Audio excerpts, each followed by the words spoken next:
This is Joel583, and today we'll be looking at Transformers Generations Blitzwing. Now, this is another gift from my friend WarDog01 over at RoosterTeeth.com.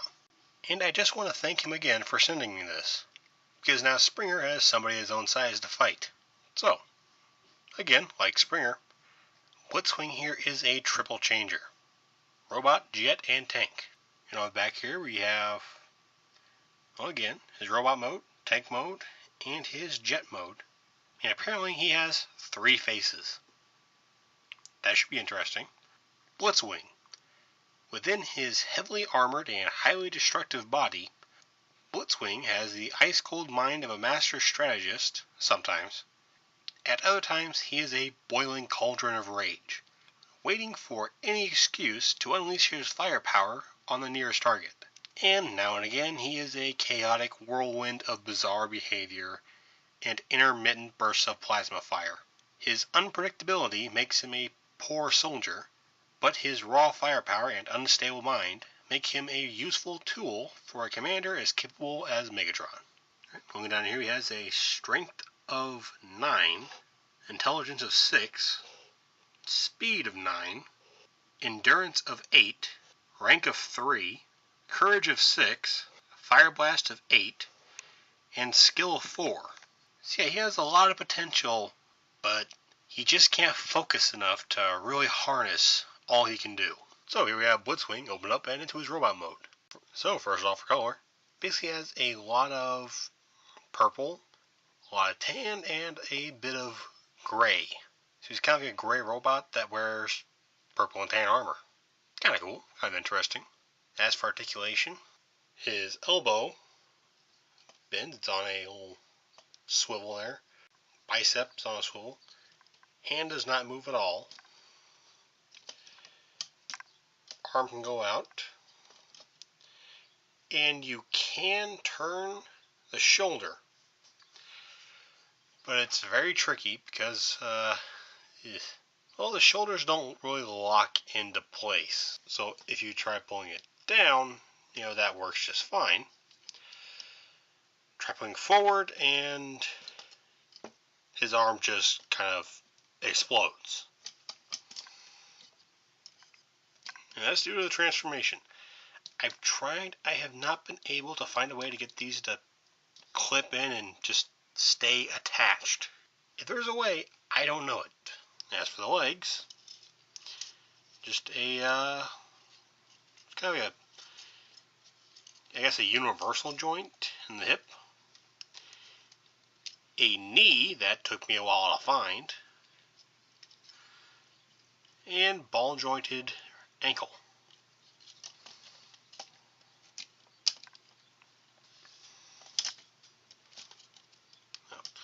I thought it actually clipped in there for once. I was wrong. Now, one neat little feature he has in this mode is he has 3 faces. So, we have this face, which is just all gray, a nose, and a frown. He has red sunglasses. I'm guessing this is supposed to be his angry face. Now, you take the face, and you pull it up, which can be a little difficult. Yeah. And you have his crazy face, which is all black with red eyes and a jagged red smile. Now, once more, which is a lot easier this time, we have his calm face. He's cool, calm, and collected. Just a purple face. He has like a black chin strap or something. And he has one of those magnifying monocle things that you might see jewelers wear. But personally, I prefer the crazy face. Now, one little problem about the head. Well, first off, you can see it does swivel, which is nice. But right here. And I've been playing this for a little while. And the paint, the yellow paint on the helmet here, has been starting to rub off. And you can see a little bit of the paint here inside of the nose cone.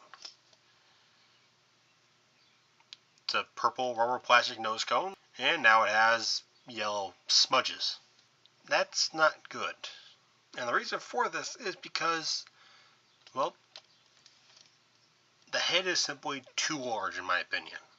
It would have been nice if they could just kind of shrink this down a bit, but given the wheel of heads on the inside, that was probably as small as they can get this thing.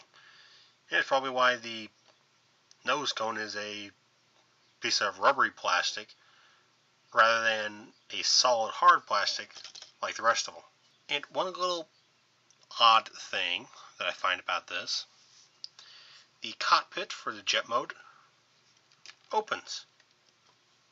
As you can see, open, close. Open, and then close. You can only do this in robot mode. You can't do this in jet mode. And taking a look at his back here, we just have his back, which is completely purple. It has a cannon attached to it. And we see the back of his legs, which is where the wings for the jet mode are kept. Kind of acting as like hamstrings or something. Now the cannon does fire, but I'm going to demonstrate that later on. We're not going to demonstrate that in robot mode. Now as for accessories, Blitzwing comes with one purple sword and one black gun. The sword basically has a handle, a peg, and a hole. Now the handle right here I guess is a little bit too thick because while it does fit in either hand, you kind of have to really push it in there.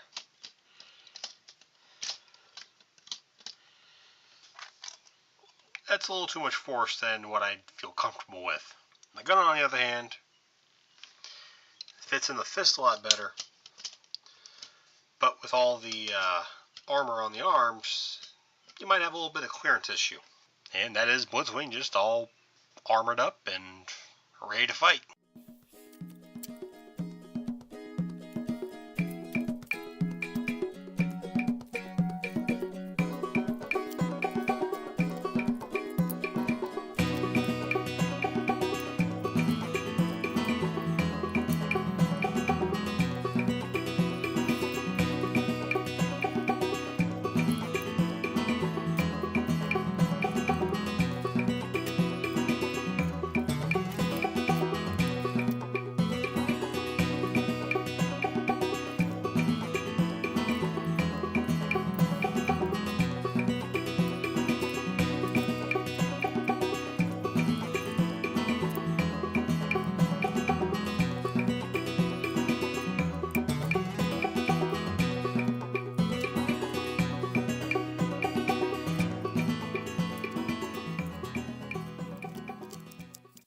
Alright, and here we have him in his jet mode.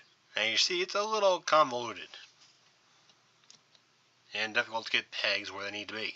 One little tip for transforming though is I don't recommend you actually try and get the whole nose cone in to the fuselage there. Don't bother with that until after you have everything else kind of moved into place, because this will have to move in order to get certain things in certain places. Now, all in all, he does have a basically a nice jet mode. And as I said before, the cockpit cannot open because it is holding this thing in place. Not well thought out in my opinion, but I guess it's better to have it and not need it, or I guess have it and not be able to use it, than it is to, I guess, just not have it. I don't know. I really don't. But anyways, so we just have, well, the legs now basically form the side of the jet. Has a nice little landing gear that pops out, which can fold right back in. I mean, that basically just kind of automatically comes out. And you see here there's a gap. I cannot quite get that in there because again, the head is just too big, so you can't quite get it in all the way. So you have this big gap right there.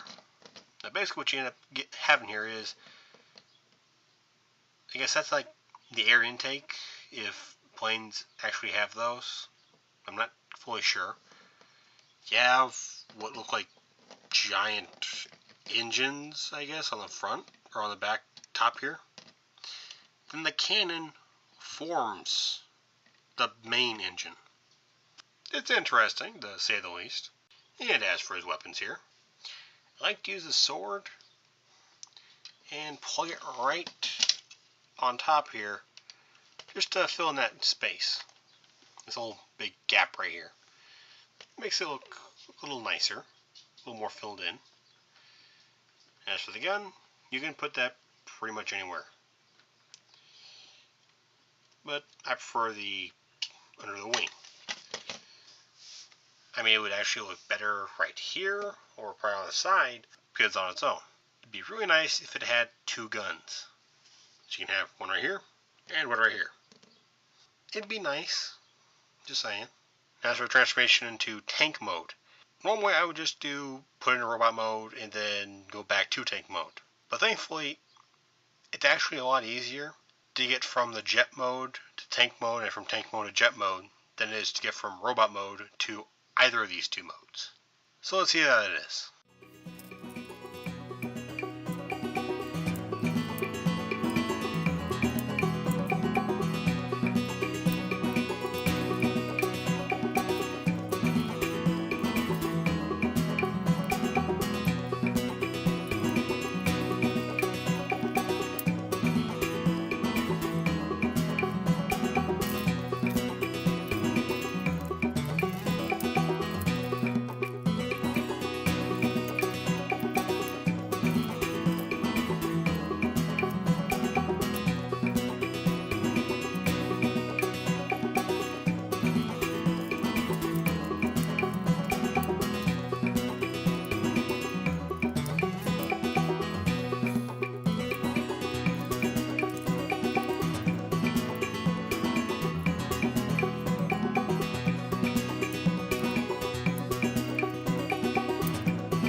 I said it was easier.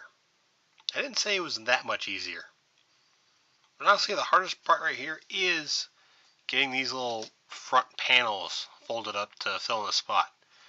Especially this one, for my favorite at least, this one is always trying to pop out. Thankfully, it pops right back in. Now, one neat little feature you have in here is you have a spinning turret.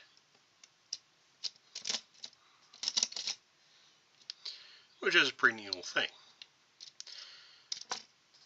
And to fire the cannon, you simply pull back on the barrel here. And it fires. It doesn't fire very far, but I do like that you have to pull it back in order to get it to fire. Because it's like firing the cannon, and then recoil pushes the barrel back. And that is a nice little detail that I like. Now you see, the plane mode is completely visible from the bottom, but it's not too bad. Also, if you don't get the cockpit clicked in there all the way, then this thing won't be able to reach its wheels, which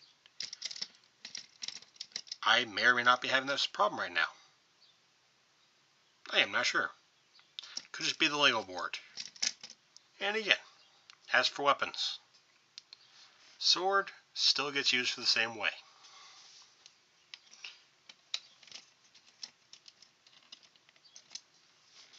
Filling in that little gap right there. And the gun, right on the side. And there you have it. I for one like this mode more than I do the other two modes. These panels are really the only complaints that I could think of for this mode. So pretty much anything that's wrong in those two modes will probably be wrong in this mode. And that is Transformers Generations Blitzwing. Now again, this was a gift from my friend Wardog01 from roosterteeth.com. And again, I just want to say thank you for sending this guy over. And also thank you for the warnings about this guy. Now the Blitzwing figure, from what I know about this character, is a good representation of Blitzwing himself. Simply because, yeah, 3 modes, all which look good, just have a bunch of minor problems that tend to combine into much larger issues. Each mode is great in its own, but the fact that all 3 have to be shoved into one is just crazy. Now the triple face gimmick, I believe, is from Transformers Animated. And honestly, Blitzwing was one of my favorite characters in that show. I'm really glad that they decided to add the triple face gimmick into the newer toy. But again, Blitzwing has a lot of problems, but he also has a lot of potential. If you could just fix his shoulders, that would be a serious improvement for this guy. So would I recommend him? Well, if you're a big Blitzwing fan, or a big fan of Transformer tanks like I am, then yeah, it couldn't hurt to pick him up, because his tank mode and his jet mode are both really good. It's his robot mode that really needs to work. Otherwise, just get Springer, or his remolded brother, who I can't remember his name. Yeah, he turns into a armored doom buggy and a VTOL helicopter, which is interesting to say the least. So I thank you folks for watching. Hope you enjoyed this video, and I'll see you next time.